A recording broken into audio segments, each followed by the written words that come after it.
on the tackle.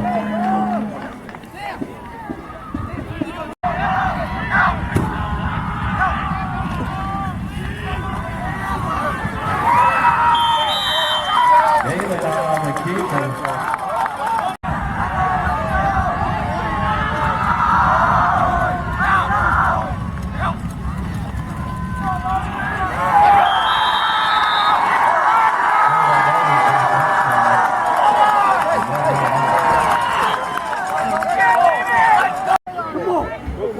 Come on!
Lady Pirates. Gets it at 4:15 for C-Spot. JV at 5:45 at about 7:15 will be the varsity. We have senior night as well that night for our senior volleyball teams. We want to come out and cheer them on a big game. And the Vikings, they'll be on the road the next Friday or Saturday to be determined. We'll get on the Hamilton Blacks. Thanks for coming out, supporting the student athletes. You guys have a great night, guys.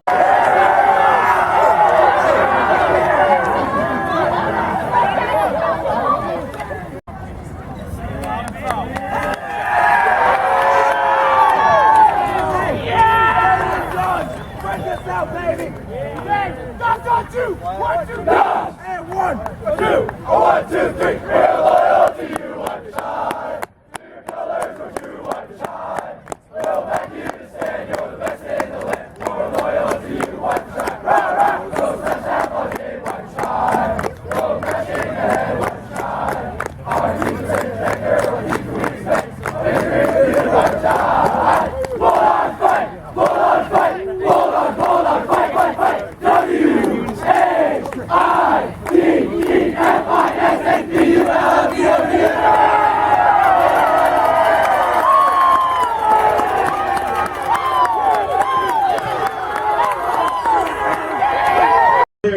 Back from the break here on 102.7 FM, 1240 AM Outlaw Country as once again your Whitefish Bulldogs complete the epic comeback and down the Bigfork Vikings by Whitefish with the big win. And with that win, it looks like they will be playing host to Butte Central in next week's first round of the Class A playoffs. As the Whitefish Bulldogs, they were down 21-10 to start out that fourth quarter. Bigfork was driving. First drive of that fourth quarter after forcing a punt by Whitefish. It looked like Bigfork had the chance to take that field goal, go up by 14. They decided to go for it on 4th and 2, and Whitefish capitalized. Drives down the field, scores, makes it 21-16. Forces a 3-and-out, gets a block punt. Dalen scores, makes it 22-21.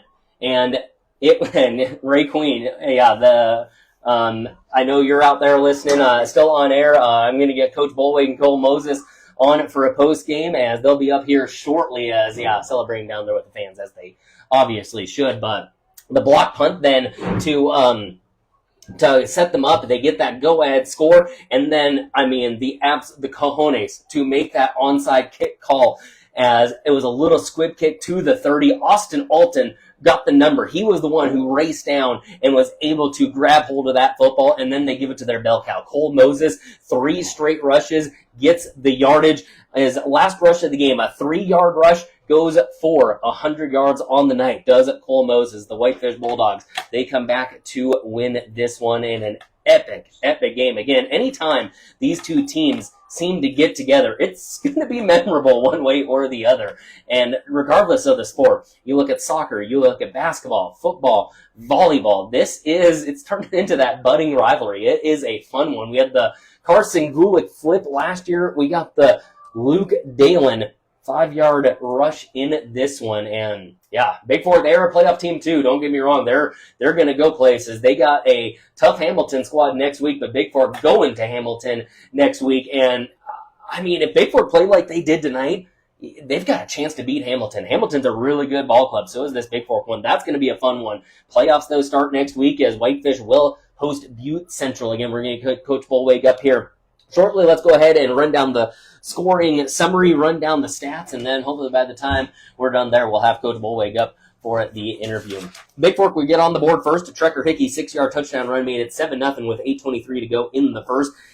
Luke Dalen would find Vlad Shestak for an 18-yard touchdown pass to make it 7-7 late in the first with 4:26 to go. Whitefish would score again with 4:20 to go in the second quarter, a 34-yard field goal by Tate Orm. Again, how big is that field goal now, looking back at things? Cole Schmidt would find Austin Savick for a 5-yard touchdown pass right before the halftime buzzer, made it 14-10.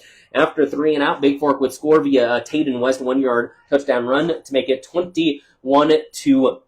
And then Cole Moses, after the with a 5-yard run, to make it 22-21. And then it was the Braylon Dunn kind of squib / onside kick. Austin Alton with the recovery at the 30. Whitefish forced Bigfork to use those timeouts, got the first down, and was able to kneel this one down as Whitefish officially finished the season 6-2 overall, 4-1 in league play. Bigfork 5-3 overall, as they are 3-2 in league play. Columbia Falls, the number 1 seed out of the Northwest. Hey, we'll get the bot. Excuse me.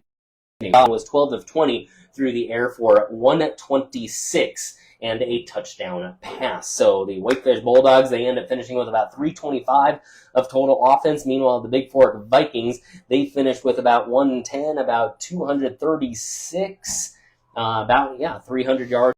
This could be a tough challenge for Hamilton, seeing Bigfork next week. Oh yeah, those guys were physical, man. They came and brought it in a really impressive way. So they're going to have – that's a dangerous team right there. And, that's what I told Coach Johnson after the game, man. Like, let's go get a couple here in the Northwest. Like, it'd be really great for us all to get a win and just put the Northwest back in that, like, man, we're here to play. Yeah, don't mess with us, man. Because we mean it. What do you like about having the bracket kind of going back to that traditional top 3 out of each conference? It's no longer East-West. You go back to kind of your quadrants. Sure. What do you like maybe? Yeah, it's going to be great. Take me through the message to the guys. What was that speech at the end of the game like? Excitement. Yeah. Just proud of them, happy for them. Resilience, toughness, Grit. We have a sign in our locker room that says consistency over time equals toughness, and that's what we're trying to get these guys to be as men, and that's what we want them to be as players, and that's what we want them to be as brothers and kids, and we want to be tough kids, and just here pretty soon, and we'll be ready for Butte Central, that's for sure. Halloween in the Dog Pound. I know there's going to be a lot of costumes. There's going to be a lot of hoopla going on.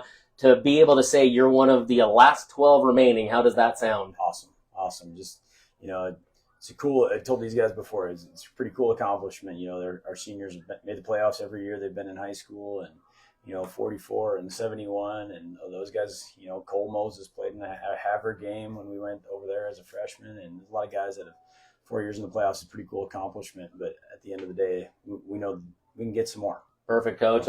I'll leave you to it. I want you to get down to celebrate. Enjoy that bus ride home. Thanks, buddy. If you can, I would love to have Cole Moses up here. There's a possibility he's a local celebrity. I can imagine. If there's a chance to get him up here, that would be absolutely fantastic. Thanks, man. Thank you, Coach. Congratulations again on the win. And, go celebrate a little bit, right?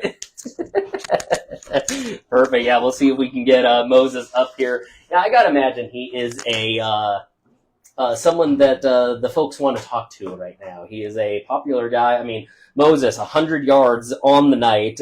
Again, unofficial. He might have had more. He might have had a little less. But I had him for 18 for 100 and none bigger than the final few carries that he had. He had the 7-yard carry, a 1-yard carry, and then a 3-yard carry to close out that ball game. I mean, one of the nicest, humblest humans you will ever see. Cole Moses, cool to see that it's him, the one that kind of puts this game away. Again, we'll see if we can get him up here. I can see him down there chatting. I got a loud enough voice. I could probably just yell. But yeah, that fourth quarter comeback. Once again, Coach Bolwig just talked about an 11-point deficit. To be able to come back that way, that fashion. The squib kick, just trying to place the football at the 30. And Austin Alton just comes up and makes a play, and Coach Bolwig just jumping on him. That is absolutely hilarious. And yeah, it looks like he will be coming up. We'll get Cole Moses for a quick post game. Looks like a Facebook Live video is working. Had some connection problems there, and Facebook Live video is working courtesy of D.A. Davidson. As yeah, Whitefish Bulldogs come back. They trailed 14-10 at the half. They were down 21-10 at the end of the third quarter. Bigfork's driving. Whitefish gets the turnover on downs on fourth down. They drive down the field. Moses 35-yard, well, it was a 50-yard run, got called back to a 15-yard offensive holding penalty. And then Whitefish was able to drive it down with Moses finishing it off with a 1-yard touchdown run. And then they get the 3-and-out. Aaron Anderson, the block punt, sets Whitefish up at the Bigfork 30. Takes a couple of minutes, but Luke Dalen would finish off the drive with a 5-yard touchdown run. Then Braylon Dunn with the squib pooch kick, and Austin Alton firing up the field to make a play. It might be Austin Alton who gets your player of the game. It might be Braylon Dunn who gets your player of the game in this one. But yeah, the playoffs are pretty much set now. We're going to have to go back through the brackets, but the bracket is officially set. I'll have more on that here as we move along here this week. But Billings Central, the number 1 in the East. It looks like Sydney, number 2, with Glendive, number 3 in the East. It'll be Laurel, number 1 in the Central, with, I think, East Helena. They were up on Lewistown last I checked. So it'll be, looks like East Helena, the 2 seed, with Lewistown, the 3 seed. Southwest, Frenchtown, the 1, Hamilton, the 2, Butte Central, I believe, is the 3, Columbia Falls, the 1, Whitefish, the 2, Bigfork, the 3 in the Northwest. So it'll be Whitefish playing host to Butte Central. It'll be Bigfork traveling to Hamilton. It will be Lewistown hosting Glendive. At Sydney will be hosting, Sydney will be hosting Lewistown. East Helena will be hosting Glendive to start the first round of the playoffs next week. Yeah, is Cole Moses still down there? We'll see if he comes up. I don't want to. We'll see. He's talking with many, many friends and family down there. As again, the Whitefish Bulldogs with that 22-21 win. Moses 100 yards on the ground. Luke Dalen finishes with about 50. Jordan Harmon right around 21-20. Vlad Shestack with about 27. Aaron Anderson with about 3. Bigfork was led by Trekker Hickey with 126. It was Tatum West with 55. You had Cole Schmidt with 53. Schmidt through the air, 6 completions for about 77. And then Luke Dalen, 12 of 20 for about 126. We'll have to catch up with Cole Moses later, as they are basically kicking us out of the football field, which I don't blame them. So once again, the Whitefish Bulldogs come away with a big 22-21 win over the Bigfork Vikings on this Friday evening with the win. Whitefish clinches the number 2 seed out of the Northwest 8 for the playoffs, as they will play host to Butte Central next week. Game time to be announced. Stay tuned to 102.7 FM at 12:40 a.m. Outlaw Country for more on that. Forever to be broadcasting, I'm Cole Havens for my fiancée Brittany Brown. For you, the listener, I hope you have a great rest of your night. As always, thank you for tuning in, and I will talk to you later.